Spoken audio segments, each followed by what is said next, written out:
Hola, muy buenas tardes. Hoy estamos ya en el último tercio del periodo de la Semana Estudios 2024 y en esta parte final de la jornada en la que me da muchísimo gusto moderar este conversatorio para atender un tema de importancia fundamental por diversas razones que titulamos Poder Judicial y Poder Político, tensiones y traslapes, eh, para el cual ha sido posible contar con una coincidencia de agenda de dos personas a quienes no sé si el respeto que siento por ellas es superado por el aprecio que me inspiran. Al consejero Alfonso Montalvo, a Vidal Romero, a quienes presentaré debidamente, que bondadosamente han querido compartir sus propias visiones y hasta después del diseño de la conversación advertí que ambos tienen una base común en el estudio del derecho. No lo tenía tan presente Vidal, y ya Vidal nos contará al respecto de esa doble condición analítica como jurista en su juventud y luego evolucionando al mundo de la ciencia política. Sin más preámbulo, Vidal Romero es licenciado en Derecho por la Universidad de Guadalajara, maestro en Políticas Públicas por esta casa de estudios, el ITAM, que les da la más cordial bienvenida en general y en particular a través del Departamento Académico de Estudios Generales. Vidal también es doctor en ciencia política por la Universidad de Stanford y pertenece al Sistema Nacional de Investigadores, gozando del nivel 2. Ha participado en diversos proyectos de investigación en el Banco Mundial, en el Wilson Center, México Evalúa, siempre procurando el bien con un talento que también hay que decirlo, lo sé de primera mano, reúne la calidad técnica con una capacidad de gestión extraordinarias. Su investigación académica se centra en temas como la toma de decisión y la aprobación presidencial, la economía política de las decisiones fiscales y las determinantes del crimen y la violencia. En esa vena de trabajo de Vidal deben ustedes saber que él tuvo hace años la iniciativa y gracias a su esfuerzo ha sido posible la creación del Centro de Estudios sobre Seguridad, Inteligencia y Gobernanza que codirige con nuestro muy apreciado ingeniero Jorge Tello, a quien saludamos ayer apenas, ¿verdad? También fue jefe del Departamento de Ciencia Política del ITAM en dos ocasiones durante periodos relevantes, lo cual le imputa la responsabilidad de haber liderado la formación de nuestra población de politólogos y politólogas que durante ese periodo estuvieron bajo su atinada dirección. Por esa razón es que lo invité para que nos brindara su óptica en torno a la relación entre el poder político y el poder judicial. Ahora, del lado judicial, nos acompaña el magistrado de circuito, José Alfonso Montalvo, actualmente en el cargo de consejero de la Judicatura Federal, cargo para el que fue designado por el Pleno de la Suprema Corte de Justicia el 24 de febrero de 2024. Tiene 25 años de carrera en el Poder Judicial. Fue secretario proyectista en diversos órganos jurisdiccionales, laboró en la primera sala de la Suprema Corte de Justicia de la Nación, fue designado juez de distrito por oposición en 2011, magistrado de tribunal colegiado desde 2016 y también integró el Pleno Regional. Antes del actual encargo, fue secretario ejecutivo del Pleno del Consejo de la Judicatura Federal. Sus credenciales académicas contienen su maestría en Derecho por la Universidad Panamericana y en Administración Pública por la Universidad Autónoma de Querétaro. También tiene una especialidad en Derecho Fiscal y de manera equivalente ha sido responsable de la conducción académica de muchas poblaciones estudiantiles, amantes del derecho, quiero pensar, en instituciones como la Universidad Panamericana, la UNAM, la Libre de Derecho, el INACIPE, la Autónoma de Querétaro, y hasta hace poco, si no es que el cargo público reclamó más tiempo del que podía seguir atendiendo nuestras clases aquí en el ITAM, en la asignatura de procedimientos constitucionales. Ha sido ponente en diversos foros al interior y exterior de la República. Fue delegado técnico de México en la 19ª Cumbre Judicial Iberoamericana y es autor de diversos artículos y colaboraciones, principalmente en materia de amparo, administración de justicia como servicio público e informática jurídica de gestión. Bien, pues como ven, el talento abunda y aquí el de la voz únicamente sirve como vértice que permita el pretexto en una conversación entre estas dos figuras autorizadas por sus credenciales académicas, por su experiencia práctica, tanto en el terreno de la ciencia política y su análisis, como en el de la impartición de justicia y su administración. Así que, colegas, queridos amigos, de verdad cómo los aprecio.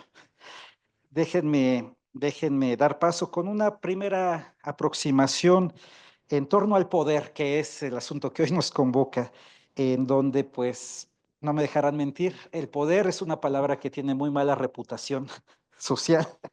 Sin embargo, pareciera que es una condición inherente al ser humano querer ejercer el poder y al mismo tiempo resistirse al poder, como que todos quieren ejercerlo y nadie quiere padecerlo. A partir de esta primera consideración, me gustaría conocer su punto de vista.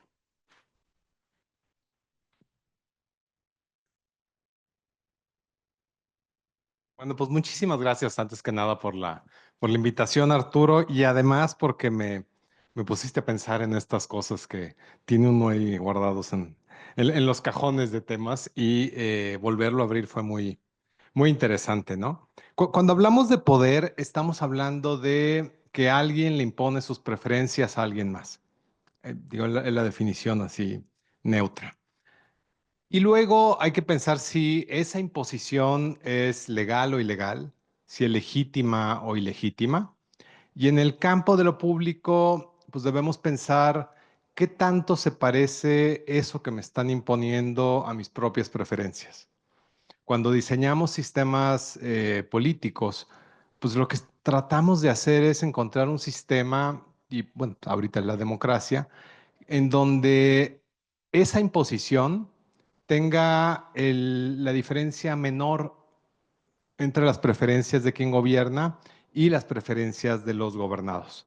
Y lo hacemos pues, a través de distintos mecanismos como elecciones, etcétera, etcétera. ¿Sí? Eh, Cuando hablamos de poder, y Arturo tiene mucha razón en que es algo pues con mala reputación, porque pues por definición, es decir, alguien nos está imponiendo sus preferencias, ¿no? Aquí a ustedes, bueno, pues el profesor les impone sus preferencias de preguntas en el examen, preferencias de temas, de lo que van a leer, y a veces, exacto, también. Y eso a veces pues se acerca a lo que ustedes consideran adecuado y a veces no, ¿sí? Entonces, siempre va a haber ruido cuando hablemos de poder. Es imposible que siempre estemos de acuerdo en lo que nos quieren imponer. Y cuando hablamos otra vez de lo público, yo diría que siempre va a ser el caso por dos razones. Uno, porque en toda sociedad hay preferencias heterogéneas, es decir, no todos queremos lo mismo, y eso es bueno, pero es algo dado de todas formas. Y segundo, porque hay recursos escasos. Entonces, si queremos cosas distintas, pero no hay recursos suficientes para darle a todos todo lo que quieren, pues necesariamente va a haber conflicto y sobre cómo se redistribuyen recursos y derechos. Y hasta aquí lo. Muchas gracias. ¿Cómo lo ves, estimado Alfonso? ¿En verde? No. Ah, ya. Sí, Visualizar el poder siempre desde una perspectiva de, de imposición de la voluntad de uno respecto del otro es una forma de verlo, ¿no? Es una forma de verlo. Sin embargo, creo que también las construcciones sobre el poder pueden ir no solamente desde esa aparente opresión, ¿no? Que generalmente pareciera o imposición, que es la que la fuerza del poder transmite, sino que a veces también se puede conceptualizar como, como ejercicio de la libertad.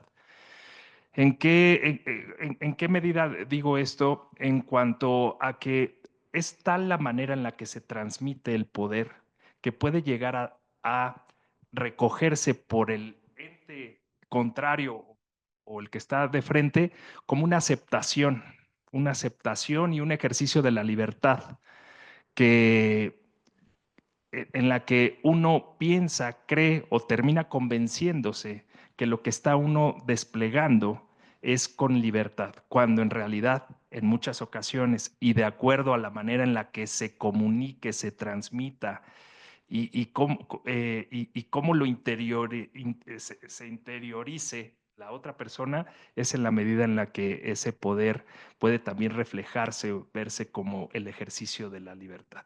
También entonces el poder puede verse desde distintas perspectivas. Ahora, aquí el punto entre poder, un poder político y un poder judicial ¿no? O distintos poderes de carácter social es qué es lo que está en el centro, cuál es el punto central.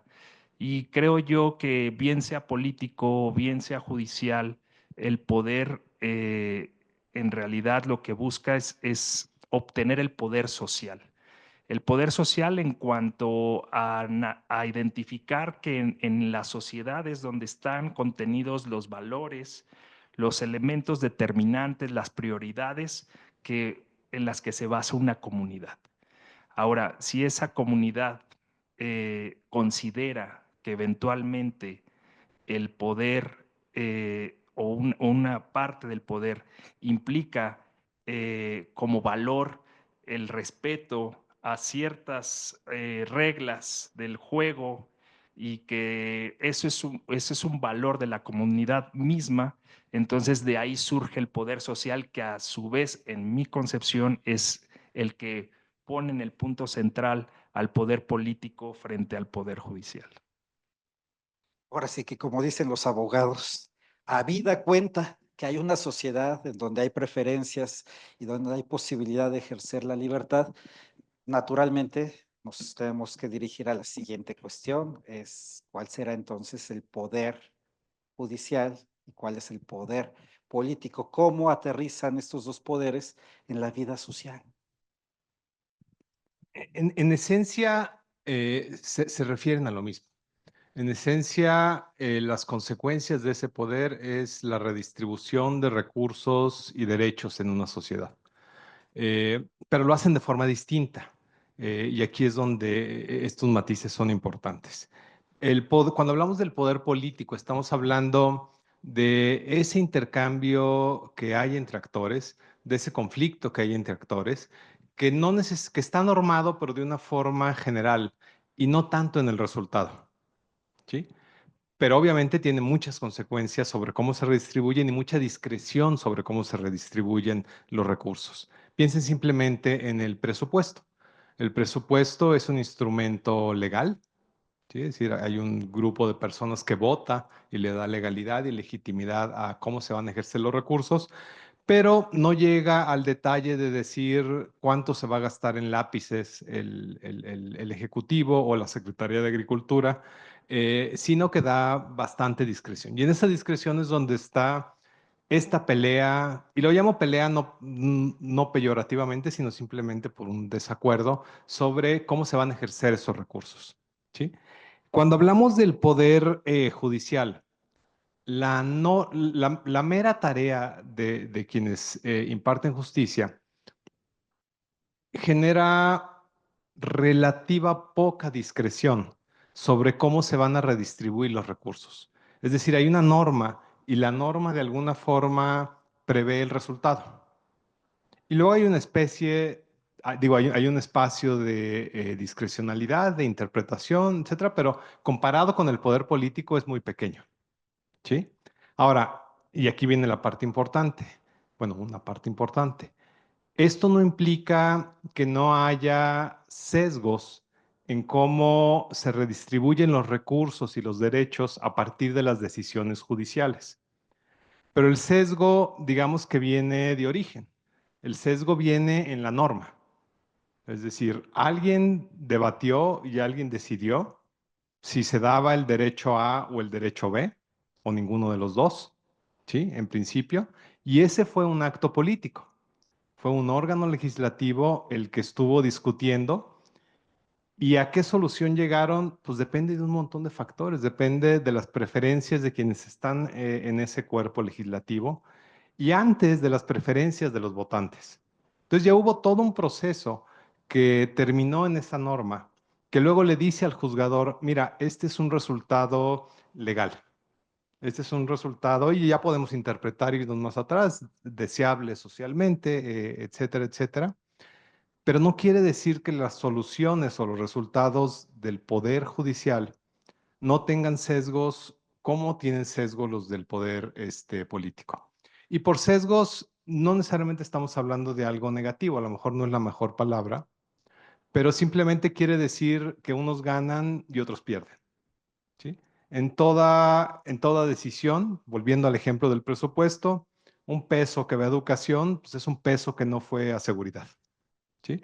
En el caso de una resolución judicial, pues la norma nos dice, digo, y a lo mejor es simplificarlo mucho, quién gana y quién pierde, en términos de si se ejercen ciertos derechos o se redistribuyen ciertos recursos, ¿no? Entonces, en esencia, los veo muy, muy cercanos.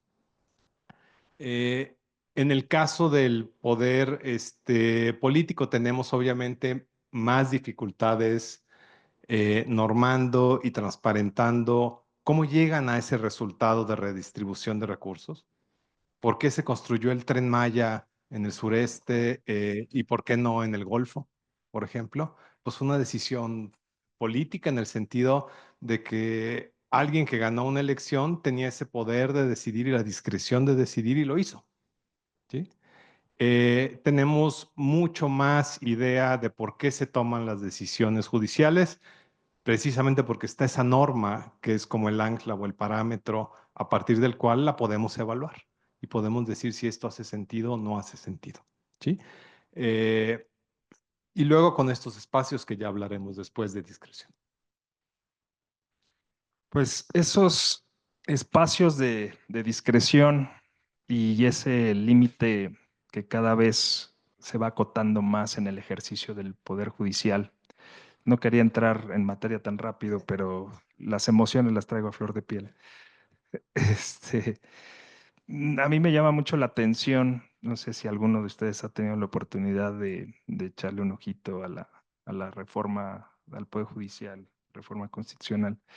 El artículo 11º creo que es transitorio, en el que palabras más, palabras menos se establece por parte del poder político en la norma fundante, una norma de rango constitucional que establece que el juzgador no podrá realizar interpretación eh, más allá, ni literal, ni sistemática, vamos, todas las herramientas hermenéuticas que nosotros como juzgadores tenemos para ejercer el poder en cada una de las decisiones, que no se podrá ejercer esta atribución. Y entonces ahí es donde, a palabras ahorita de Vidal, si el marco de ejercicio de nuestro poder de por sí limitado, ¿no? Siempre en este marco de derecho, con las fuentes formales, constituciones, leyes, jurisprudencia y todo esto. Y luego viene una disposición constitucional de esta naturaleza. Creo que ahí es un claro ejemplo de cómo hoy día pues este poder sea un limitado más, ¿no? Cuando una constitución deja de poderse desprender las normas de su texto normativo y la dejamos a meros contenidos semánticos, entonces creo que el ejercicio es muy, muy complicado, ¿no? Entonces, lo pongo en la mesa, ¿no? Esta parte. Hasta este punto, pues de hecho queda resuelta una pregunta adicional que se iba a hacer en torno a si hay un poder por encima del poder político o el poder judicial, y en realidad pues ya hay un consenso sobre la naturaleza intrínseca del poder desplegado por la vía política, pretendiendo normar a través del judicial, y el judicial que termina normado hasta la asfixia posible, hipotética y en este caso realmente por el poder político. Sin embargo, en aras, como dicen los abogados, a quienes tanto aprecio, en aras de la nostalgia, hay un lema que todavía persiste en los mensajes institucionales del Consejo de la Judicatura Federal y que dice el poder de la justicia.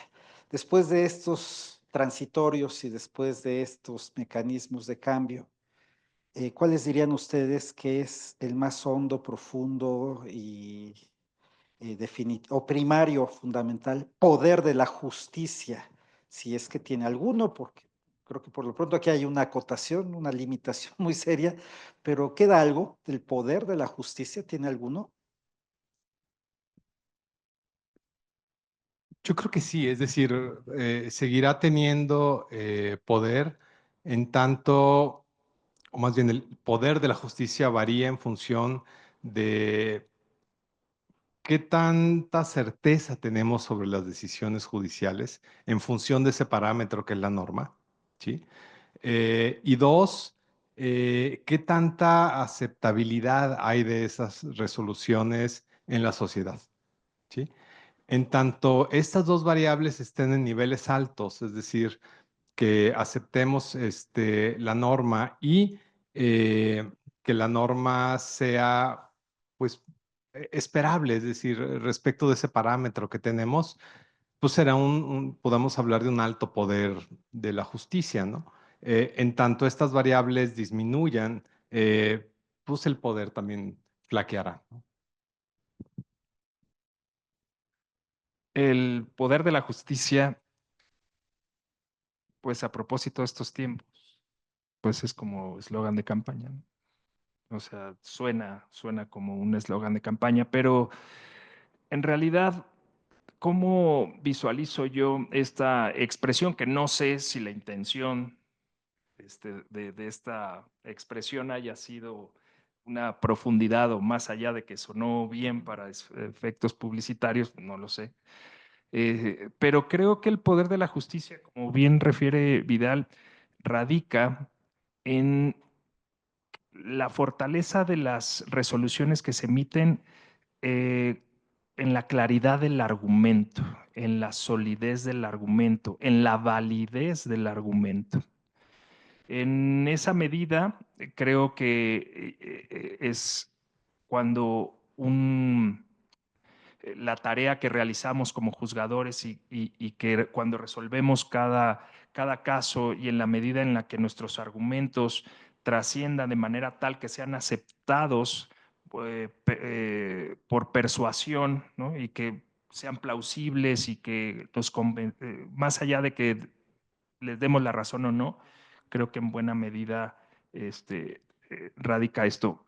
Ahora, creo que el poder de la justicia, más allá también de la claridad del argumento, tenemos un vacío grande si nuestra justicia es lenta, es tardía, ¿no? Porque puede llegar un pronunciamiento de fondo, una joya jurídica, la mejor decisión, la más justa, pero también si tenemos una justicia tardía, creo que nosotros mismos socavamos esta prestación de servicio y la percepción de la justicia es muy limitada, ¿no?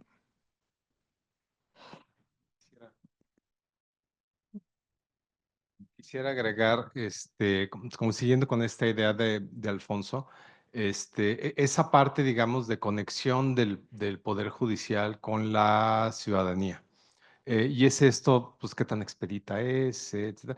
Pero mucho cuestiones de acceso, por ejemplo, al lenguaje, ¿no?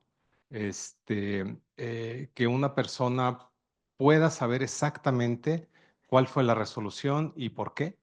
Y estoy hablando de un ciudadano promedio y que no sea como una caja negra en donde sale así como las películas más viejitas que sale así como la tipografía, como el linotipo exactamente con la solución, pero pues ya me lo dio la máquina esta, ¿no? Y ese creo que es un elemento bien importante que dice Alfonso, para pensar en esta, y que creo que es parte de los problemas pues sí, ahora sí que de imagen, ¿no? Del Poder Judicial, ¿no? Pero esa imagen no así en términos vanos, sino pues en términos de esta aceptabilidad social, ¿no? Y respaldo. Esto pues, sirva como preámbulo. Me voy a permitir con su dispensa ponernos a esta hora un poquito teóricos, conceptuales, para invocar a dos sujetos que andan en la agenda teórica, el muy famoso Kelsen y el muy famoso Weber, para regresar a la vida práctica. Como ustedes saben, Max Weber se hizo famoso por construirse un discurso muy sólido en torno a la legitimidad del poder público, que en opinión de sociólogos curiosos como el que está hablando, pareciera más bien una manera de disfrazar pues, el apetito de violencia, la ambición pura y llana que caracteriza, según pensamos en la vida cotidiana, a los políticos. Dice, pero necesitan legitimar sus preferencias y lo hacen con procedimientos, entre ellos precisamente el electoral. Del otro lado tenemos a Kelsen, que para algunos está muerto, para otros dicen que Kelsen vive, la lucha sigue, pero pues Kelsen pues dejó el legado de fundar la legitimidad por debajo de la validez. Lo que importa en la norma es que ésta sea el resultado de un procedimiento previamente establecido. Entonces, pareciera, a mí me da la impresión que el mundo jurídico se sostiene o apela o ha apelado más a la validez, aunque no se entiendan sus resoluciones, pero sólidamente construidas en el edificio de la pirámide aquella, ¿no? Y el poder político nos está diciendo actualmente, tengo la legitimidad social, ganamos 52% en las urnas y por consiguiente esto nos da más o menos, bueno, como haya sido, tenemos una legitimidad social que nos permite desafiar la validez, porque podemos inventar nuevos procedimientos. De hecho, se están inventando cada día la convocatoria del Senado. Es un invento cotidiano, o sea, se están creando normas cotidianamente, pero bueno, les quiero preguntar esta preguntita, la única pregunta así como un poquito más teórica. ¿Creen ustedes que Kelsen y Weber tienen en mente el caso mexicano allá en el infierno donde se encuentran? ¿O ni al caso? ¿Creen que sigue siendo vigente pues, la tensión entre la legitimidad que reclama el poder político para encubrir su apetito de violencia versus la validez del jurista que se cobija en el cumplimiento de procedimientos sin preocuparse tanto de ganar una legitimidad social con campañas?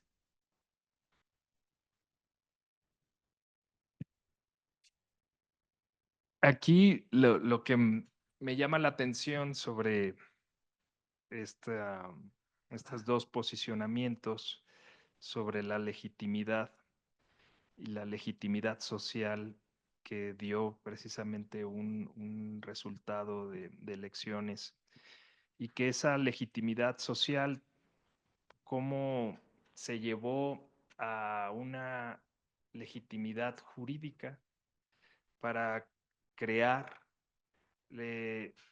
esta sobrerepresentación que, que al final de cuentas validó, perdón, que al final de cuentas validó, ¿no? esta conformación, que a su vez esta legitimación social que se reflejó en esta determinación de sobrerepresentación y cómo se llevó ya a la votación en cuanto a esta reforma en sí mismo, en la que ese 52% que luego se transformó no sé cómo en 74% y que aún así eh, este sector político fue insuficiente y que otro sector eligió otra plataforma política y que en el último minuto aquellos que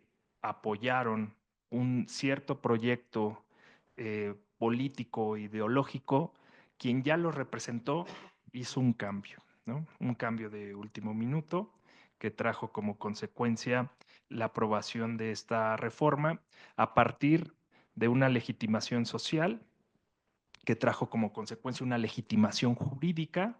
Y aquí la pregunta, más que la respuesta, la pregunta sería, ¿y entonces ya esta legitimidad jurídica permite el que puedas modificar la anatomía, la fisonomía del Poder Judicial a un nivel más allá de un poder constituido, sino más bien erigiéndote como un poder constituyente en el que puedes hacer una modificación en las reglas esenciales de la estructura del país, porque tuviste un voto más y todo se construyó a partir de la legitimidad social y se convirtió en esta legitimidad jurídica y entonces ahí Kelsen pues estaría muy contento, ¿no? Ujú. Sí, yo creo que sí deben estar platicando y viendo cómo se tuercen sus teorías. Hay que contextualizar a Weber en el sentido de que esa fuerza social era algo pues, necesario en una época, digamos, de estados débiles, ¿no? O estados en formación. Y entonces, una parte fundamental era ver, yo puedo poner una norma que diga, todo el mundo vístase de azul el día de hoy, el asunto es si me van a obedecer o no. En la actualidad, digamos que este requerimiento, por ejemplo, formal de Weber, o esta solución formal de Weber, que es el Estado como el que ejerce el monopolio legítimo en el uso de la violencia, pues es ya más un formalismo que en prácticamente todas las sociedades, pues ya está ahí, es algo dado, ¿no? No es algo que está a discusión, pero eso no implica que el Estado tenga esa esa ventaja comparativa en el uso de la fuerza, que en términos actuales realmente, pues digamos, reinterpretando a Weber, lo que nos importa de un Estado es eso, es que tenga la ventaja comparativa en el uso de la coerción en un territorio, ¿no? Ya la parte legítima pues, simplemente que está en la Constitución y en todas las constituciones está expresado, ¿no? Pero yo, digo, haciéndole así al malabar 4T, pues pensaría, sí, Weber está perfecto, estamos formando algo nuevo. Entonces, dado que existe esa legitimidad, lo podemos cambiar, ¿no? Digamos, creo que les vendría bien, ¿no? Como interpretación. Y Kelsen, como bien dice Alfonso, Kelsen torcido, pues sí, Kelsen insiste mucho en que pues, la legitimidad viene de esa norma base, ¿no? De esa norma que es la como madre, ¿no? De todas las normas. Este, y pues si no nos gusta la madre, pues cambiamos de madre, ¿no? Que es lo que está haciendo la 4T. Y dado que ya cambiamos de norma madre, pues miren, lo que estamos haciendo se parece a la norma madre. Entonces es legítimo, ¿sí? Eh, yo no estoy seguro que Kelsen comprara esto, eh, pero me lo imagino de esa forma, ¿no? Eh, si Kelsen todavía nos da para interpretar esto que está pasando o no, eh, no estoy seguro. Es decir, que yo he tenido siempre mis reservas con Kelsen. porque creo que derivó en una interpretación común en el derecho, que es considerar a las normas jurídicas como exógenas y entonces se deben aplicar. Sin pensar en la parte, en el capítulo previo de endogeneidad de la norma, es decir, de dónde viene la norma. ¿Sí? Entonces, esa parte, digamos, como que a mí nunca me gustó mucho, porque asumía, le decía ayer a Arturo, como que Carranza había subido a la Jusco y le habían dado ahí la Constitución y ahí viene para abajo con la Constitución en piedra, ¿no? Este, y pues se pierde todo esto que estamos hablando precisamente, el ejercicio del poder al conformar las normas que determina ciertos resultados de redistribución, de quién recibe qué, que en ciencia política es como la pregunta fundamental, ¿no? Sobre la que platicamos.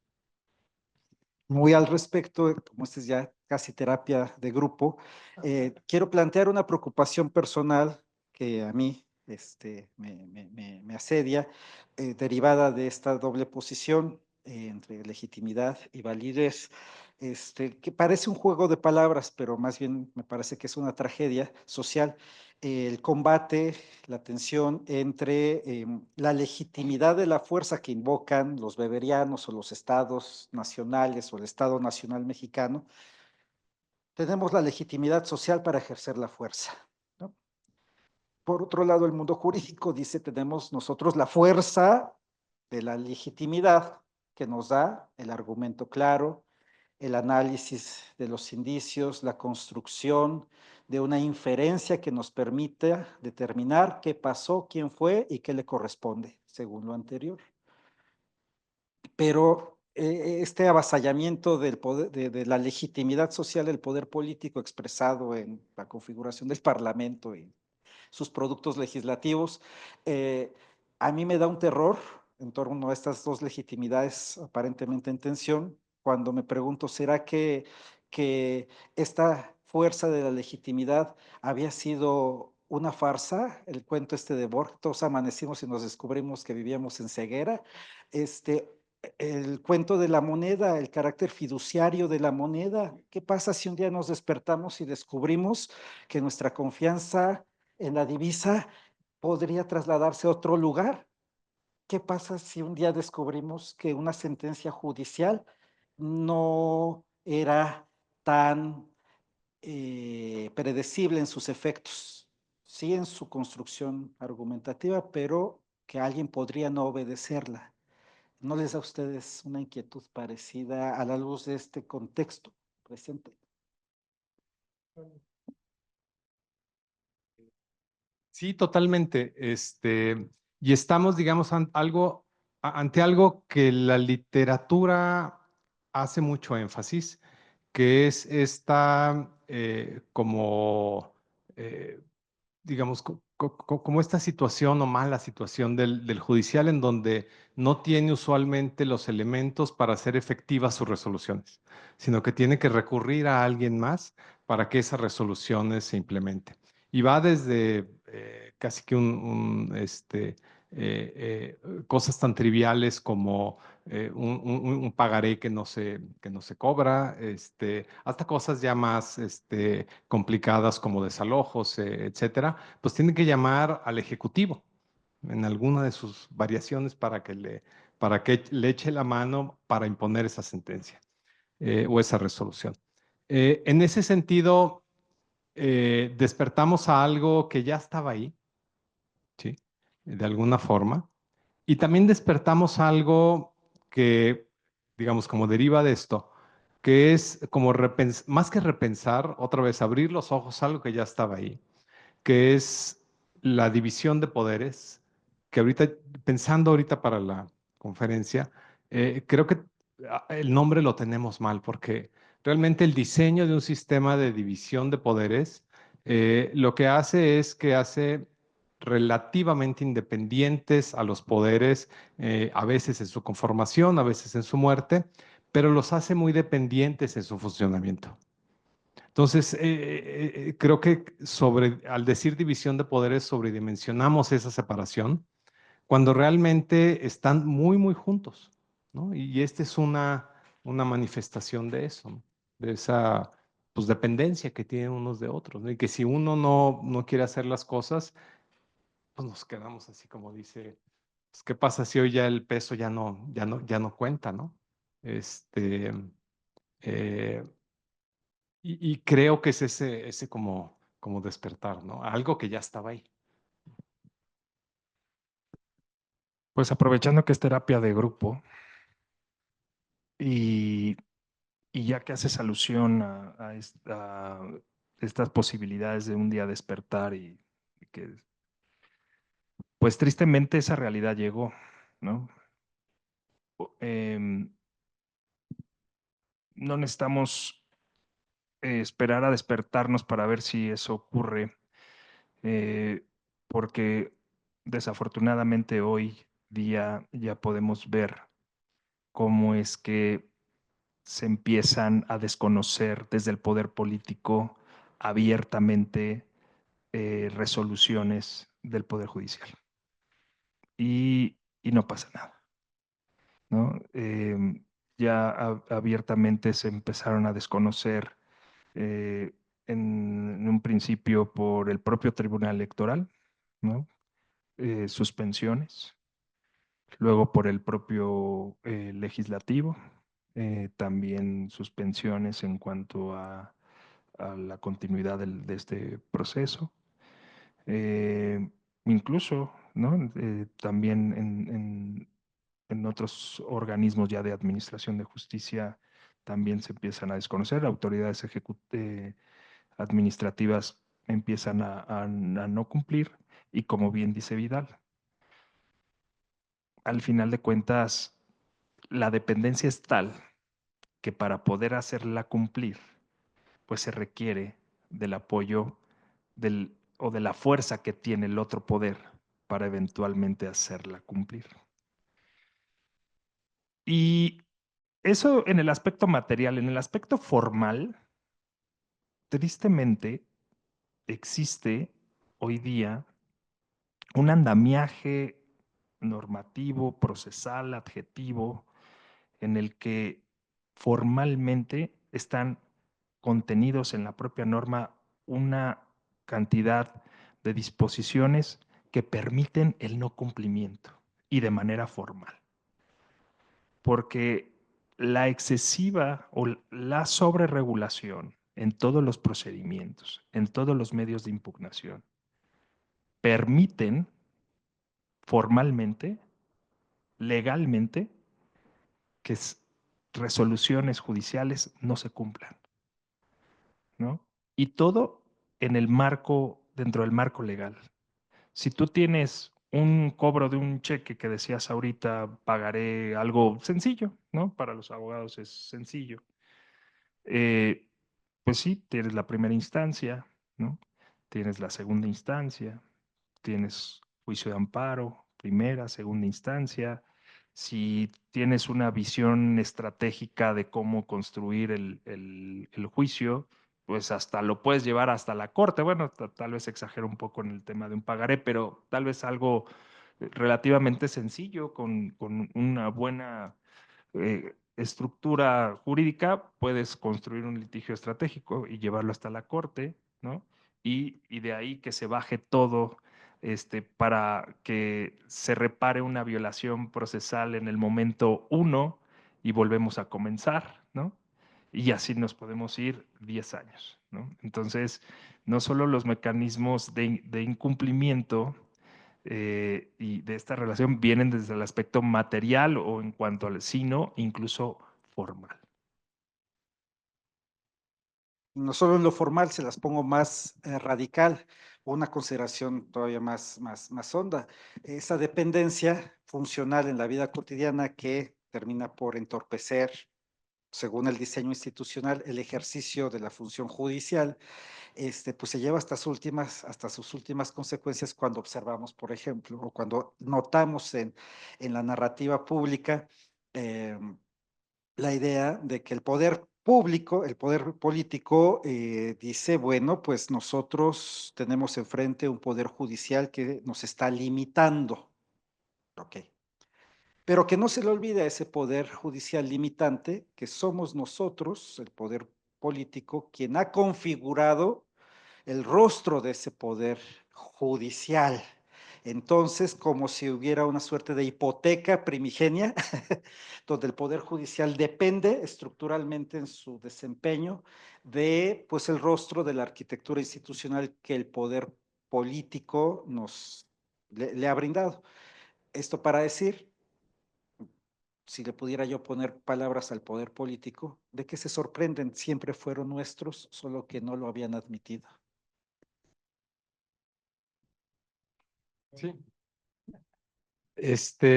Sí, yo creo que aquí es lo importante como pues medio de construir, digamos, el tema que tenemos enfrente aquí en México, ¿no? Eh, Hay, digamos, como dos dimensiones por lo menos. La primera tiene que ver con los mecanismos de selección y de permanencia de esos individuos que son parte de esa organización que se llama el Poder Judicial. Ya había un método, siempre ha habido un método, ¿sí? Y el método lo que hace, y eso lo estudiamos mucho en ciencia política, pues depende del método, es el resultado. Entonces ya desde antes sabemos quién va a ganar, digamos, ¿sí? Teníamos un método, o casi siempre ha habido un método que tiende a favorecer la influencia del Ejecutivo sobre la selección de estos miembros del Poder Judicial, al menos la Corte. Esa es como la primera dimensión, es decir, el método no es neutro porque el resultado cambia dependiendo del método, pero no, eso no lo hace ilegítimo necesariamente, ¿no? Esa es como la primera dimensión. La segunda dimensión ya tiene que ver con los contenidos de un cambio, ¿sí? Y creo que en el caso que tenemos enfrente, pues hay problemas en ambos, ¿no? Hay problemas en que tenemos enfrente un método que tiene muchos visos de ilegitimidad. Es decir, ya desde ahí empezamos mal, ¿sí? Y luego tenemos ya la parte de contenido, que la podemos pensar ya más en términos de eficiencia y efectividad, en donde también se identifican un sinnúmero de potenciales problemas que nos van a caer encima. Entonces, digamos que creo que esto ha sido tan problemático precisamente porque tiene problemas en ambas partes. Yo me imagino una reforma que no tuviera problemas en el método de selección. A lo mejor una reforma que hiciera todavía más cargada la selección, no solo de los magistrados de la Corte, sino que ahora el presidente puede mandar ternas para jueces y magistrados una vez que cumplan con cierto periodo de tiempo. eh, no vamos a cortarle el periodo a nadie, etcétera. Me puedo imaginar un método así que cargue los dados a favor del Ejecutivo, del poder político, pero que no sea tan problemático como este en términos de legitimidad. No lo hicieron así, se fueron por la opción, creo que peor que pudieron haber elegido.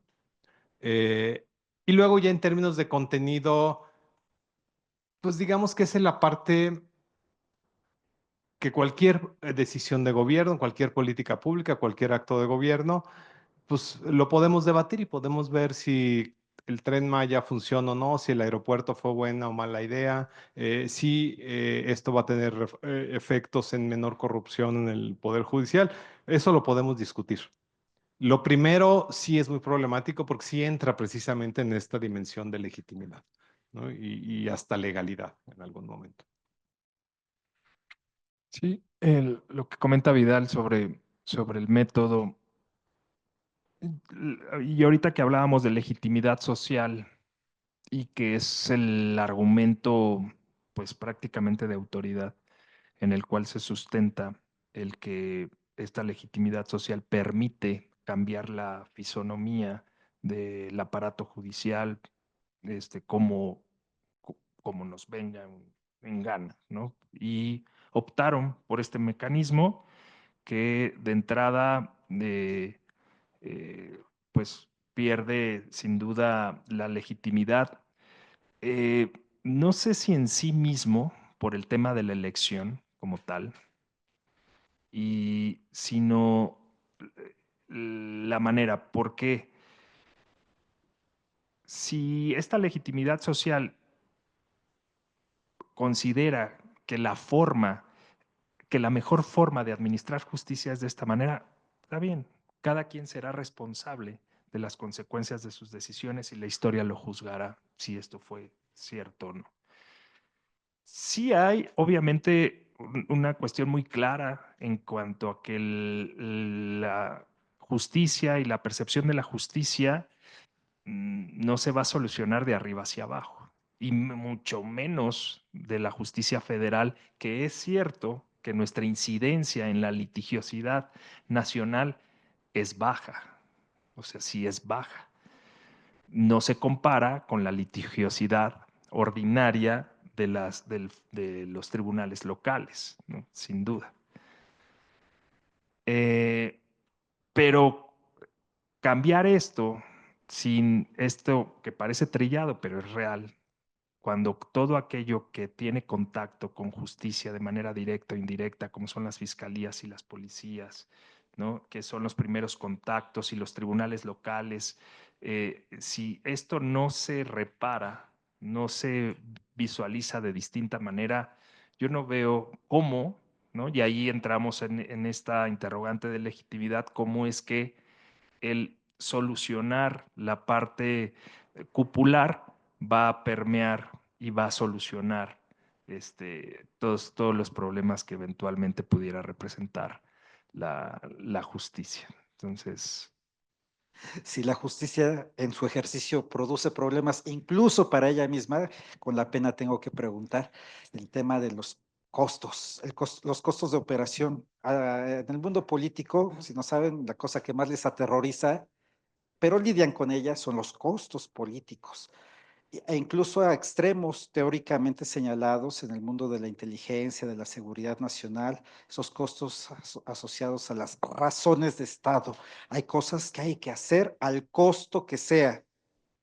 En el mundo judicial también vemos costos y costos pues que ahora podríamos estar notando cuando una sentencia, cuando una gestión judicial produce costos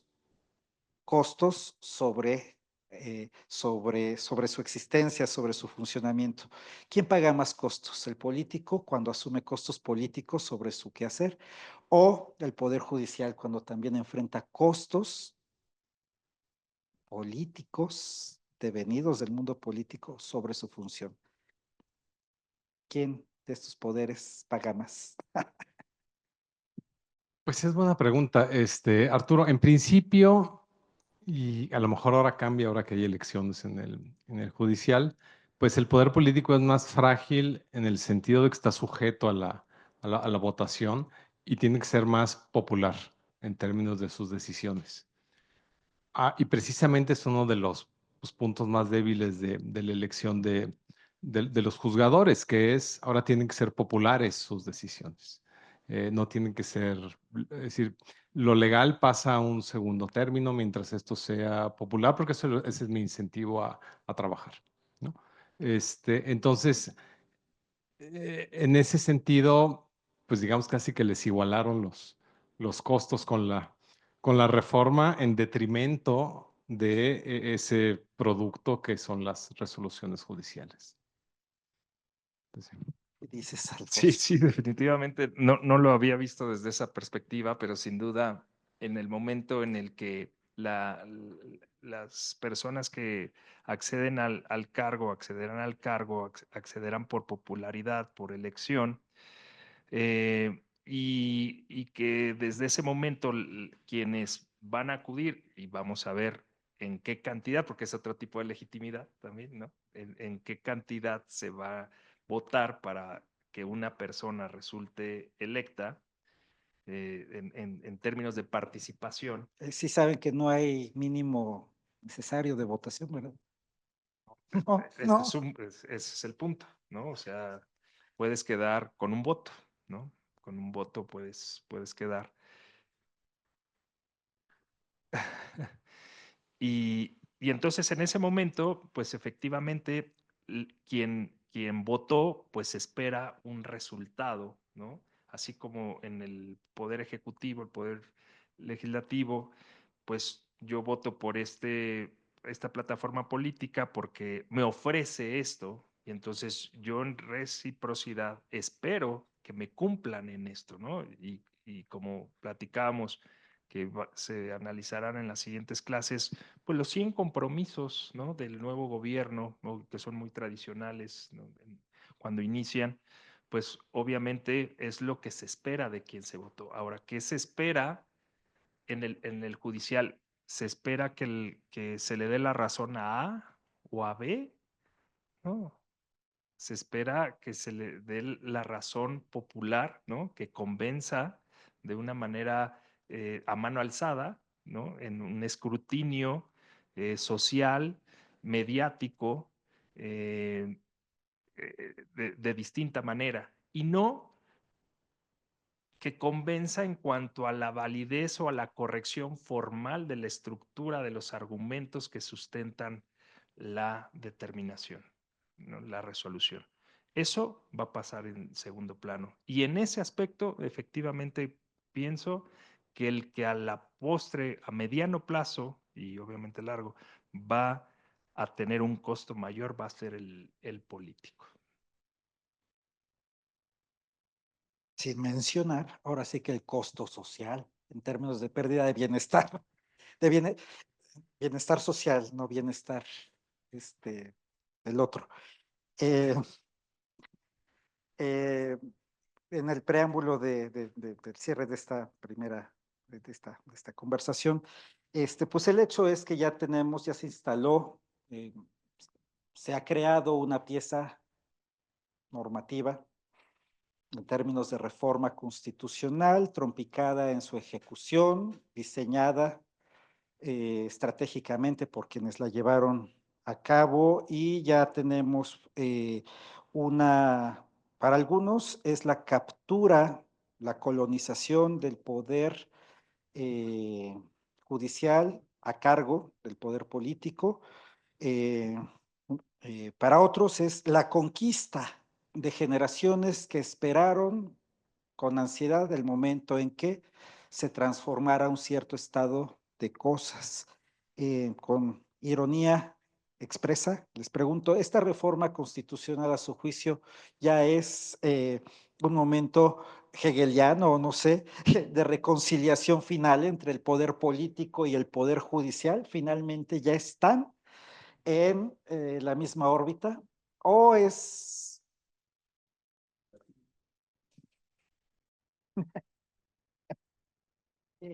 a su modo de ver qué significa esto? Y quizá a mediano y largo plazo, porque este es uno de los esfuerzos de este espacio de diálogo, tratar de distanciarnos de la coyuntura infructuosamente, pero pensemos a gran escala, en proceso de larga duración. ¿Qué es esto? Yo creo que es mucho peor que eso. Es decir, cuando hemos hablado hoy de poder político y de poder judicial, como si fueran actores, pues, coherentes, ¿no? Es decir, un solo actor. Pero realmente son como monstruos de mil cabezas, ¿no? Y lo que vas a tener son grupos de políticos promocionando a ciertos grupos de jueces y magistrados para que compitan en las elecciones, pero no va a ser algo cohesionado. Es decir, van a ser grupos, y vamos a regresar a las épocas del PRI, donde pues, las peleas del priato duro, las peleas no eran PRI, PAN, o cualquier otro, sino era dentro del PRI los conflictos. Yo creo que si allá vamos, a ver todos estos conflictos que se van a ver reflejados en esta selección de juzgadores eventualmente, y igual del otro lado del poder político, ¿no? Es decir, van a ser como espejos, ¿no? Pero son, pues ahora sí que todos contra todos, ¿no? Lo que vamos a estar viendo, más que un monolito único gobernando a ambos poderes, ¿no? Va a ser muy complicado, ¿no? Voy a hacer una confesión. Detente. Pero es que durante años, o desde hace muchos años, yo escuchaba que había una grilla en el mundo de la política, pero también en el Poder Judicial había una grilla, esas grillas palaciegas que se imputaban al Poder Judicial, finalmente estaban, me parece, constreñidas, pues al combate jurídico entre órganos jurisdiccionales que pues tenían que vencerse en las reglas jurídicas. O sea, sí había grilla, pero no abierta. Pero lo que va a suceder, sí va a ser política contenciosa, belicosa y, ¿por qué no violenta? De jueces contra jueces. Ahora sí que disputándose no la mejor sentencia, sino el cargo. Bueno, es la confesión que quería hacer como preámbulo a la mejor impresión que seguro tendrá Alfonso. Eh, Definitivamente, bueno, esto es una mutación institucional de dimensiones imprevistas, ¿no? O sea, podemos cuestionar eventualmente todo el previo y podemos anticipar lo que eventualmente va a ser, pero al final de cuentas no podemos prever, ¿no? Sí, eventualmente podemos tal vez anticipar que este conflicto entre jueces, pues no será entre jueces en sí mismos, será entre grupos de poder, ¿no?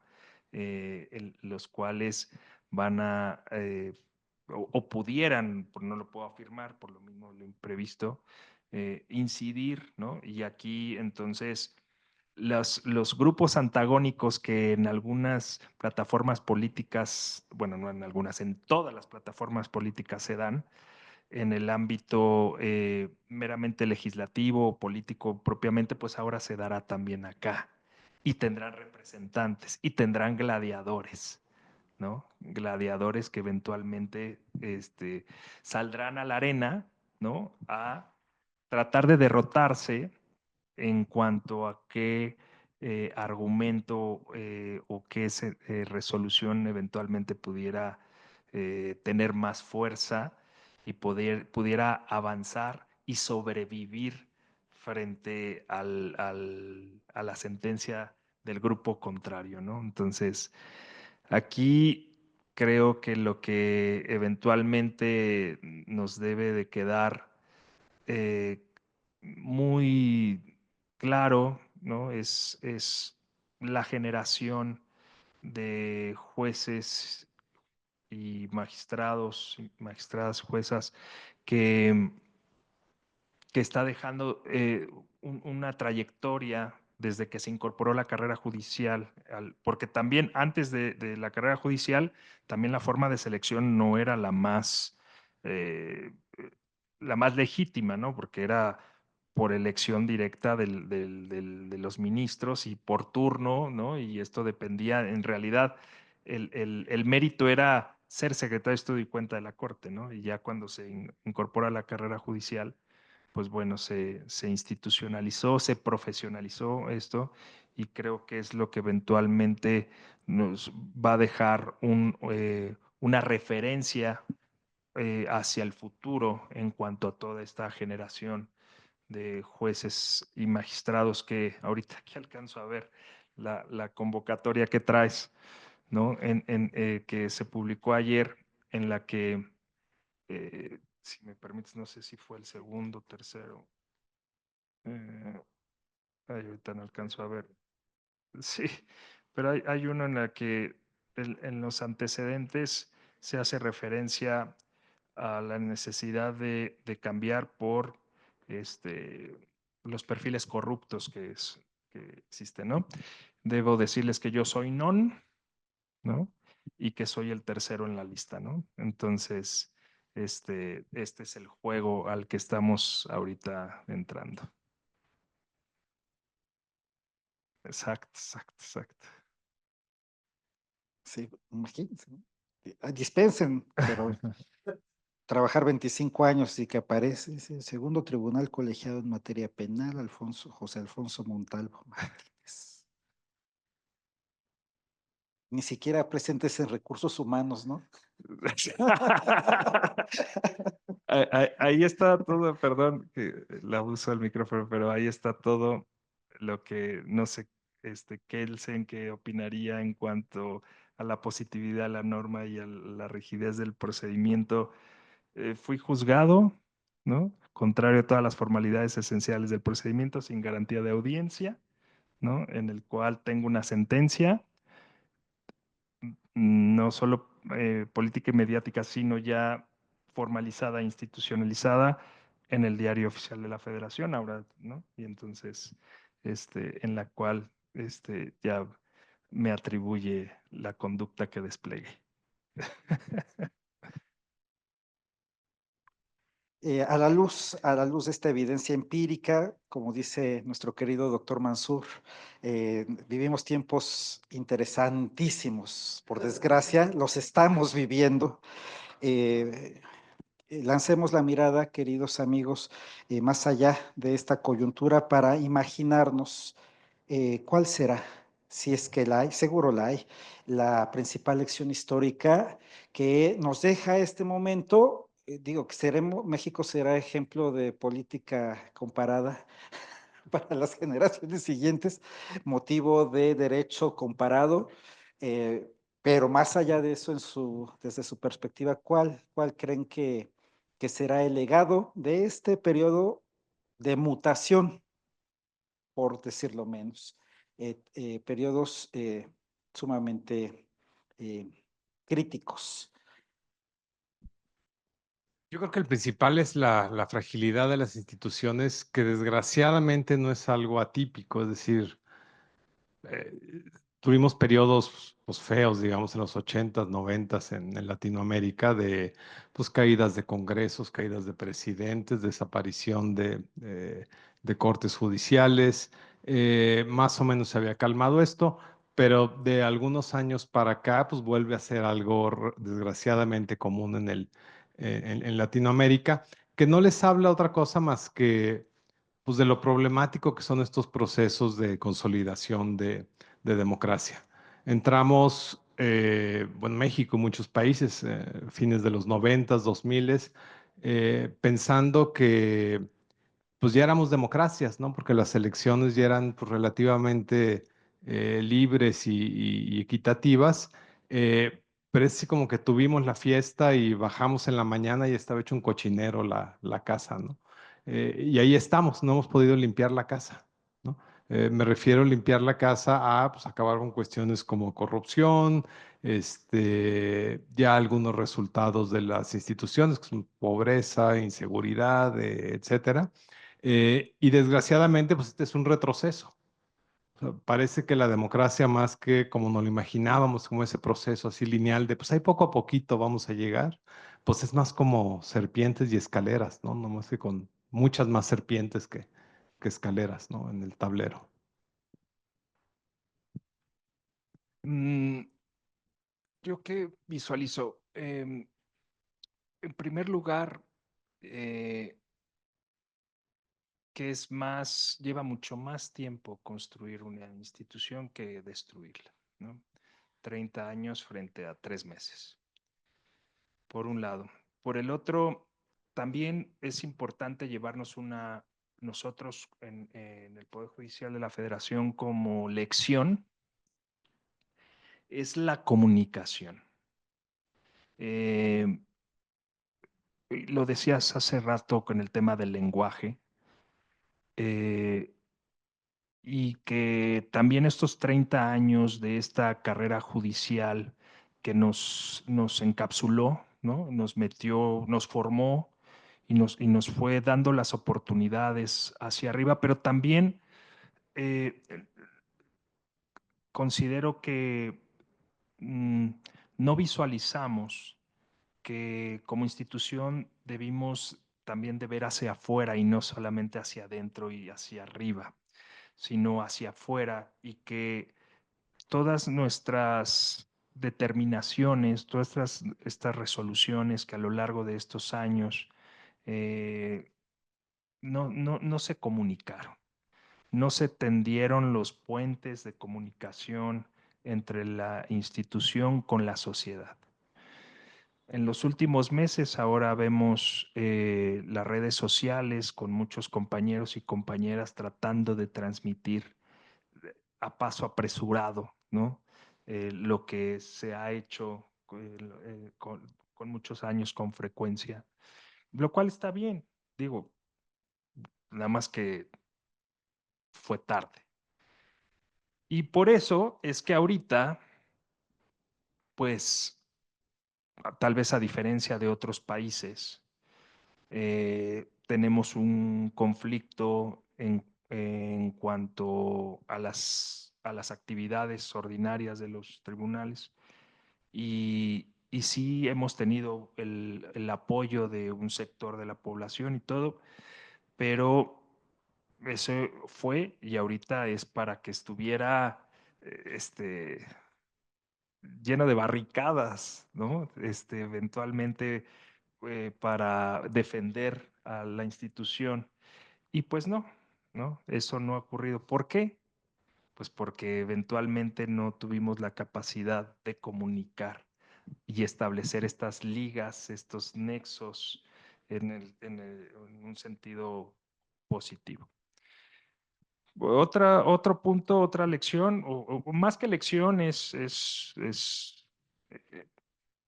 algo que hay que destacar, que esos 30 años de sentencias, tal vez no comunicadas adecuadamente, pero fueron sentencias emitidas con el trabajo, con el profesionalismo, con la dignidad y con la honestidad de un sinnúmero de servidores públicos del Poder Judicial de la Federación. Otra lección es que afortunadamente el parámetro de calidad de nuestro trabajo a lo largo de estos 30 años de carrera judicial, ahí está. Y va a ser el referente de los siguientes pasos que lleve la judicatura, porque siempre va a tener ese tamiz en el cual se va a tener que mirar y ver hasta dónde se alcanza esto. ¿Qué me reconforta? Me reconforta que nos vamos una generación de 1850 juzgadores, unos con muchos años como juzgadores, otros con menos, em, pero queda toda una población de servidores públicos de carrera judicial, desde oficiales administrativos, actuarios, secretarios, que ojalá que los nuevos juzgadores consideren esa inversión, esa experiencia que adquirieron todos ellos, porque ellos son formados con carrera judicial y que tienen una capacitación exhaustiva, una experiencia enorme.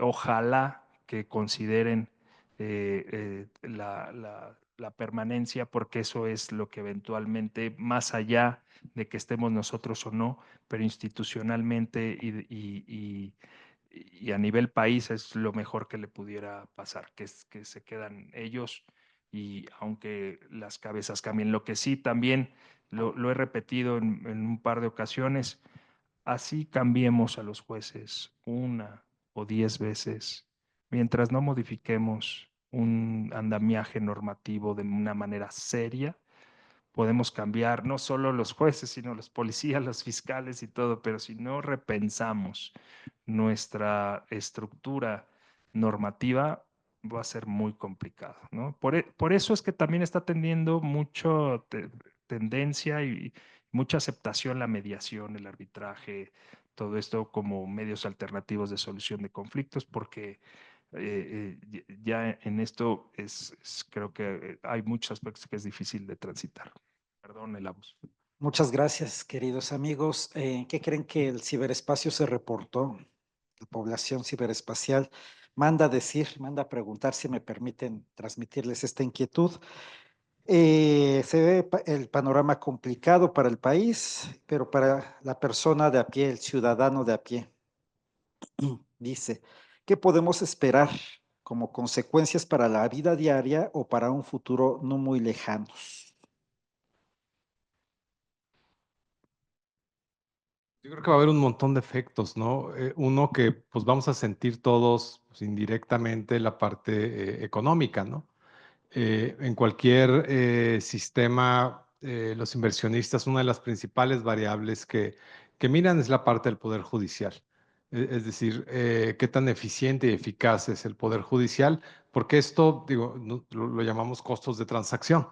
Eh, en el caso de poderes judiciales que no funcionan, eh, lo que tenemos es que los inversionistas tratan de solucionar cualquier problema antes y entonces se vuelven muy engorrosos todas las transacciones.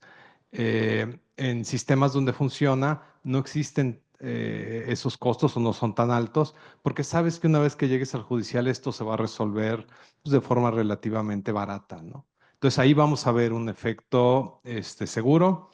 El segundo, desgraciadamente, esto no abona para el problema de inseguridad que tenemos en el país. Una de las principales variables que incentiva a entrarle al crimen organizado es la impunidad.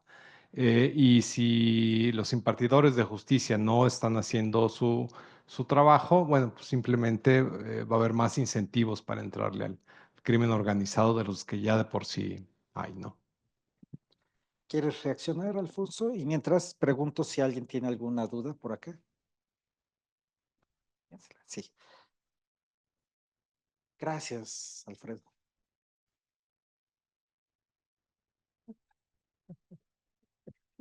¿Seguimos en línea? Sí.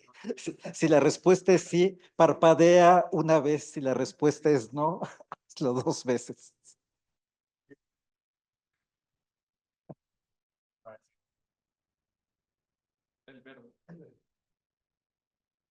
Ahí está. Mi pregunta va más sobre qué va a pasar con esta percepción de la legitimidad, porque si una línea ha tenido este gobierno oficialista es que bajo sus reglas es como se plantea la legitimidad. Nos han hecho ver que todo es legítimo y válido cuando es votado, ¿no?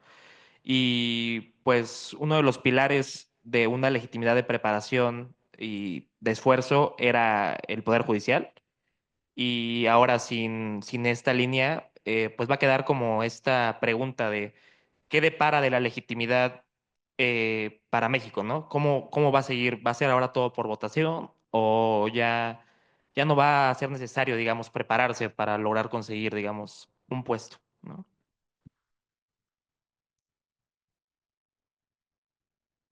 Pues definitivamente hay que desarrollar otro tipo de habilidades, ¿no?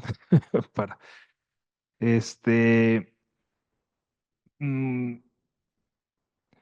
no sé si eventualmente se vaya a transitar, no sé qué otros aspectos de la vida de gobierno pudiera tener o requerir, ¿no? La participación por elección. No, ahorita no se me viene alguno a la mente. Este, pero bueno, aquí me queda claro que desde todos los puestos pues, serán sometidos a votación. En el términos de legitimidad, pues creo que se va a empezar de -0, ¿no? Eh, yo no digo que eventualmente no se pueda construir una legitimidad con el paso del tiempo, creo que va a costar mucho trabajo, ¿no? Porque se está echando para atrás y para volver a empezar. Entonces, yo veo que va a tardar mucho, va a ser muy complicado si es que logra consolidarse este sistema, ¿no? También habrá que ver, hay que ver conforme pasen los años. Aquí ya viene mucho el trabajo de los académicos, ¿no? De lo que analicen efectivamente cuáles van a ser los efectos que paulatinamente va teniendo, ¿no? Ya nosotros ya no nos quedará, ¿no? Ya estaremos en otros lados, pero será con el tiempo lo que nos permita identificar si eventualmente se alcanzará un nivel de legitimidad aceptable, ¿no? Que pueda decir este modelo funcionó.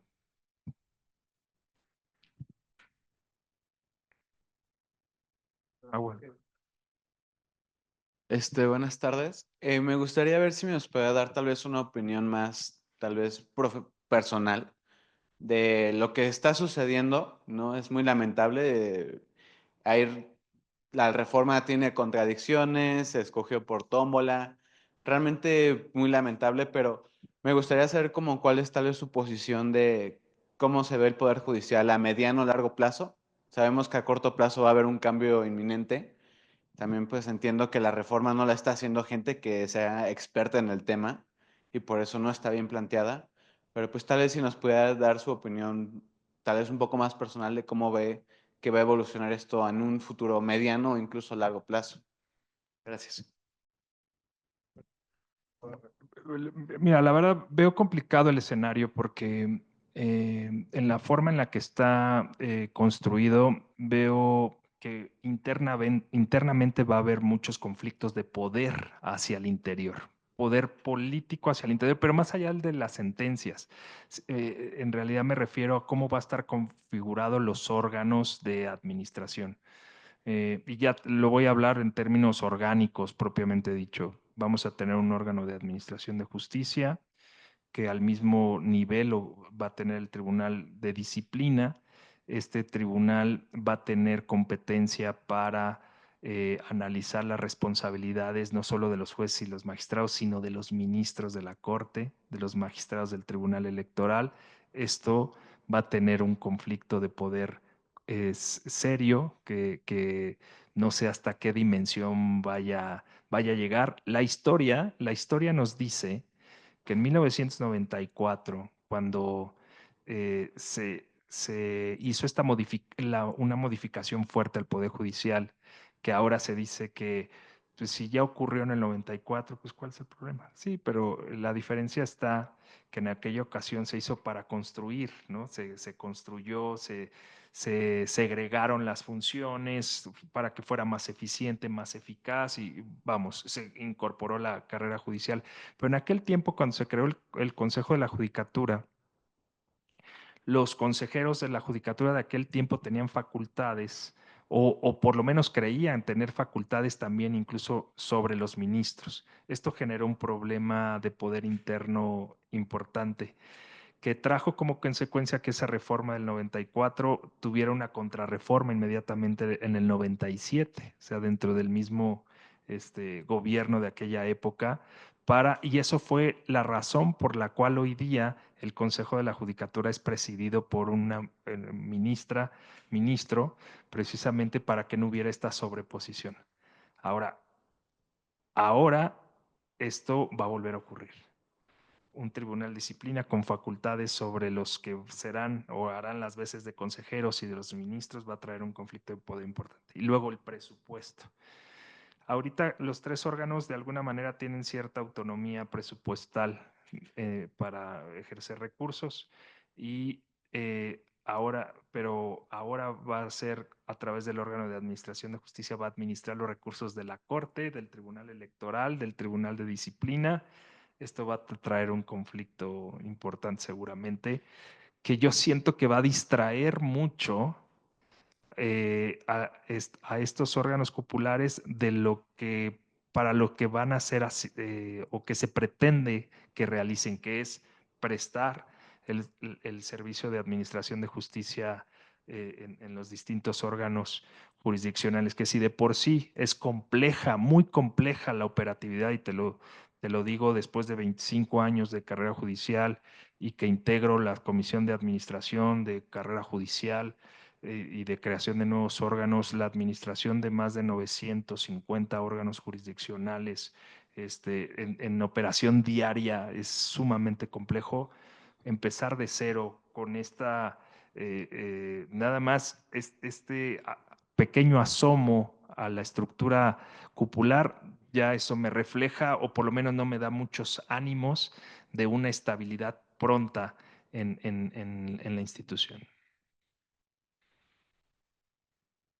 Ya ni hablamos de los justiciables. Bueno, todavía, ya no llegué, ya. Sí. Faltaron como 10 escalones.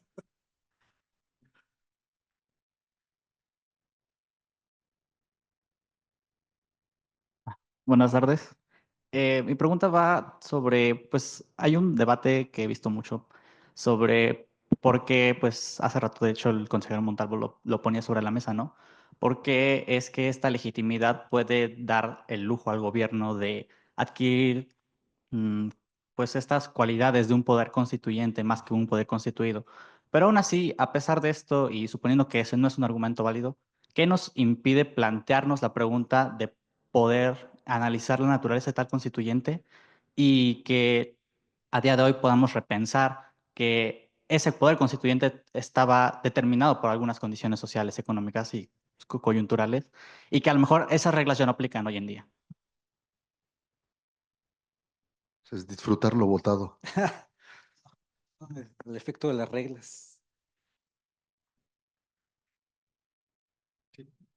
Sí, digo, esa es una muy buena, una muy buena forma de plantearlo. Y digamos que de alguna forma quedamos atrapados en reglas que ya teníamos o interpretaciones de las reglas que ya teníamos y que veníamos arrastrando, pero que resulta que para la coyuntura actual, pues produjeron un resultado no deseado en muchas dimensiones. Eh, Quedamos atrapados ahí, quedamos además atrapados en una situación, ya pensando más esto en términos políticos, en donde hay una oposición muy, muy débil y muy desprestigiada, en donde tampoco hay mucho para dónde voltear en términos de legitimidad de lo que hemos estado hablando aquí. Y entonces tampoco hay quien levante la mano y diga, vamos a replantearnos esto que estamos haciendo, porque empiezan a llover tomatazos y aguacatazos, y creo que con justa razón. Es decir, parte del éxito de la 4T y de López Obrador en específico es que llegó a una casa que estaba pues muy sucia, ¿no? Y dijo, miren, yo aquí traigo un trapito para limpiar, ¿no? Y pues sí, la casa estaba sucia y no traía el trapito, nos hizo como que traía el trapito, pero la casa sí estaba sucia, ¿no? Y esos de la casa sucia siguen ahí, es lo increíble. O sea, ya para empezar, el hecho de que el PRI siga existiendo después de que se robó elecciones 70 años, te dice mucho de lo generoso que es este país, ¿no? En muchos sentidos. Ay, surreal, le dicen algunos. No, más allá de la sorna, pues sí, es lo que hay, es lo que hay. Si no hay ninguna otra intervención, el tiempo me pide que dé las rendidas gracias a este par de titanes en el campo respectivo de las disciplinas. Este, en este momento de reflexión para tiempos convulsos, en donde pues inevitablemente el poder se nos vino a parar, ahora sí que tocó la puerta de cada hogar, tocará la puerta de cada hogar a propósito de la pregunta que hizo el ciberespacio, pues las consecuencias se van a notar en la vida de cada quien. Lo sé, como dice el doctor Magar, lo admitamos o no, lo sepamos o no, y en esa creo que llegó otra pregunta del ciberespacio. No, así, este, sí, dice, seguimos en línea para que no diga yo trompicadas. Eh, la preocupación pues por ese poder que ha tocado nuestra puerta permitió que en este marco de la Semana de Estudios dedicada a las humanidades, en esta casa de estudios, nos permitiera reflexionar pues claramente el horizonte institucional desde la órbita política, el ejercicio práctico desde la impartición de justicia para pensar juntos algo que en el fondo es enteramente humano, lo queramos admitir o no, que es nuestra relación con el poder como condición inherente a la naturaleza humana. Estos dos soles nos han dado algunos visos de luz, pues para que finalmente se cumpla el propósito de esta semana de discusión universitaria, que es que cada quien se haga responsable de sus propias respuestas, cualquiera que ésta sea. Eh, pues como Alfonso nos ha obsequiado su tiempo. El Departamento de Relaciones Públicas le manda este humilde, pero muy emotivo presente. Y la administración de la revista Estudios, cuyo titular les está hablando, tiene mucho gusto en obsequiar a Alfonso una serie de ejemplares, incluyendo el más reciente de la revista Estudios, que es el número 150, que coincide con el 40 aniversario de la publicación en papel, que mantiene signos de vitalidad hasta donde sabemos, mientras las reglas no sigan cambiando. Muchas gracias, Alfonso. Y para ambos, de parte del Departamento Académico de Estudios Generales, un sentido reconocimiento para mi querido amigo, el doctor Vidal Romero, y para mi no menos apreciado magistrado Alfonso Montalvo, que quede como constancia. Es que si te van a quitar el...